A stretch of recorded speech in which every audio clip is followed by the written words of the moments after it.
included in the mystery religion concepts is this the idea that all the religions of the world are just kind of like the exoteric doctrine. Yeah. So interwoven is this idea of a two doctrine policy. There's what the adepts believe and what the outer people are actually taught. What do we teach to the masses? And so, outwardly it's this particular religion, but inwardly this is the secret doctrine, right? And so we want to, tell the people what the secret doctrine is, what their goals actually are, what's the actual ideology that drives somebody to do this. Somebody who has all the money, all the power, all the resources. So there's a lot of people there in a group of, and I was there a couple of years ago, under the idea of religion is just like a mass population control. If you can get a whole bunch of people that there is somebody watching over and is going to punish you if you do bad, then you choose what's good, what's bad, and then they're going to follow it, right? But then the idea of seeing all these powerful people, rich people, like you were saying, the ones that have everything, and the stuff that they do, and who they think, and what rituals and stuff like that you do.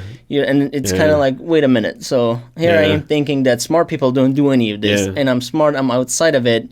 I don't believe this fictional character that will do this, but you do, and you have all these powers and all that stuff, but you do to the wrong one, or at least now I would say, right? But you whatever they believe that their right God is, and then you do all these rituals and stuff like that. So something that isn't right? So for the very least, it was worth looking into it, right? So it's interesting, right? So, and I don't think that's kind of like where most people would start, right? It's kind of, this is interesting. And so, but once you kind of like peek over the edge to see what's actually there, it's kind of like, there's no way these people talk about a slippery slope. It's one of those. So there's that article. That I forget who published it. Don't go down the rabbit hole. Is that kind of like a the don't trust your own research type thing? So. CNN had something like that too. You would come to us, and I think it was, I forgot what it was about, but it's like, you come to us and we tell you what it means. No thanks, Ministry of Truth, right? So, so with those concepts, you get this this idea of like the wealthiest, the most powerful, the ones that are kind of what it looks like they're sitting on top of the pyramid. They seem to have this allegiance to what most people consider like something it seems to be sinister or evil, and it wouldn't be. It's obviously something that's like hidden in a shroud of mystery, right? So. Kind of like there's a whole bunch of things that you have to pull apart there, because there's different levels of all those different things, right? So when you start talking about Luciferianism versus Satanism, right? So most people don't know that there's distinctions between the two, and then like the New Age movement is kind of like the new movement for the New World Order. That it is the one world religion concept, because you get this idea of pantheism, that God is the universe, right? So we all one part of universe. So not that God is manifest in the universe, pantheism, but God is a part of the universe, right? So you're just as much as God as God is, so to speak, right? So, and then you get those. There's some videos that we're going to put in Enemies of Civilization that have like these people proclaiming, I am God, that type of thing, right? So because that concept satisfies both the secular and the sacred mindset. Why?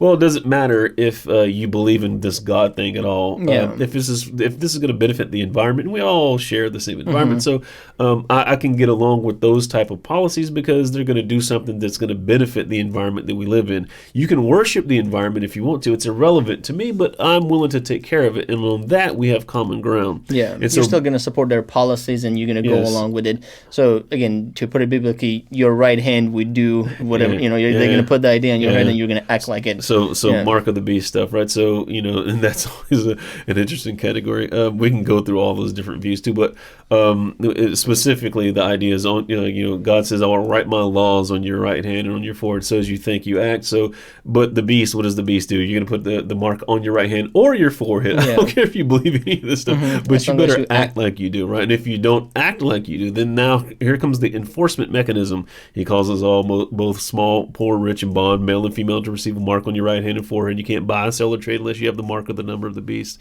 And so this is where you get the 666 from. This is wisdom. Let them count, for the number of the beast is 600, 3 score and 6. That's King James version, but There's all of this stuff that's kind of tied into these ideas, and it's interesting when you read kind of like a lot of the works of like Alice A. Bailey or Blavatsky or any of those, and because those are the works that were responsible for, so Alice A. Bailey, she takes over the Theosophical Society after Blavatsky dies, and so you have this idea of like Theosophy, and Theosophy becomes like this driving force in the UN policies, and so that's like Robert Mueller, who comes up with the World Core Curriculum, he bases those ideas off of the Theosophical Society and the writings of Alice A. Bailey, and so you get this idea of the New World servers, and the hierarchy will reveal themselves, the spiritual hierarchy that kind of governs the scenes from behind, and they will reveal themselves, and you get this. They start getting some dates set like around the 2025 era, and 2025 is when it's supposed to get SPARS, the St. Paul acute respiratory syndrome, from the same guys that gave us. So would you say it's kind of like back in time when the whole school system is being built? And it kind of, with the revolution that was happening at that time, you needed factory workers. You don't need thinkers, you need workers, right? So there's a system set up to raise the next generation of workers.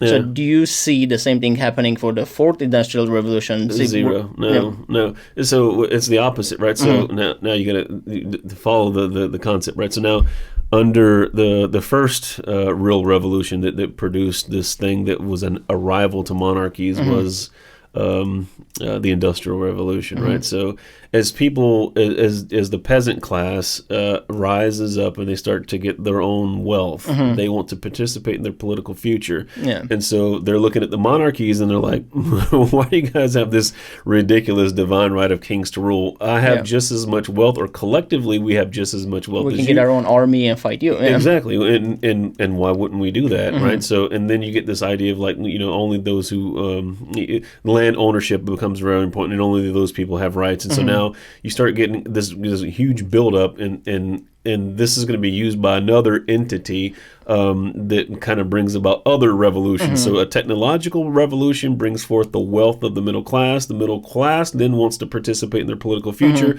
They see this monarchy thing as kind of like a hindrance, and so now you're putting a ceiling upon our ability to kind of keep rising up. And so, we have to overthrow you. So the smart kings were like, hey, I'll partner with you. The kings that refuse to see the sign or see the writing on the wall, those ones lost their heads. Yeah. And so now, as you follow this concept through, you get this birth of the middle class, right? So this aristocracy starts to arise. And so with the rise of the middle class, you have, kind of like ranks within the middle class as well.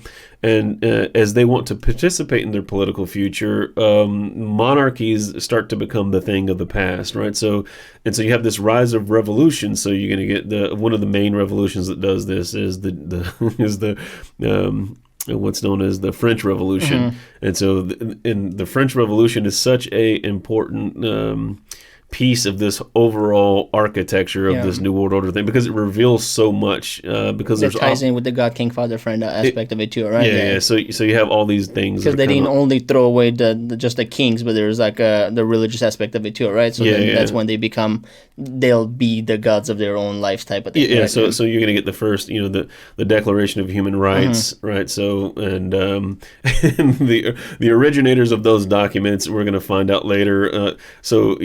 There's always two things at play, right? So no matter how one-sided one of these events may be, there's always like the esoteric and the exoteric. There's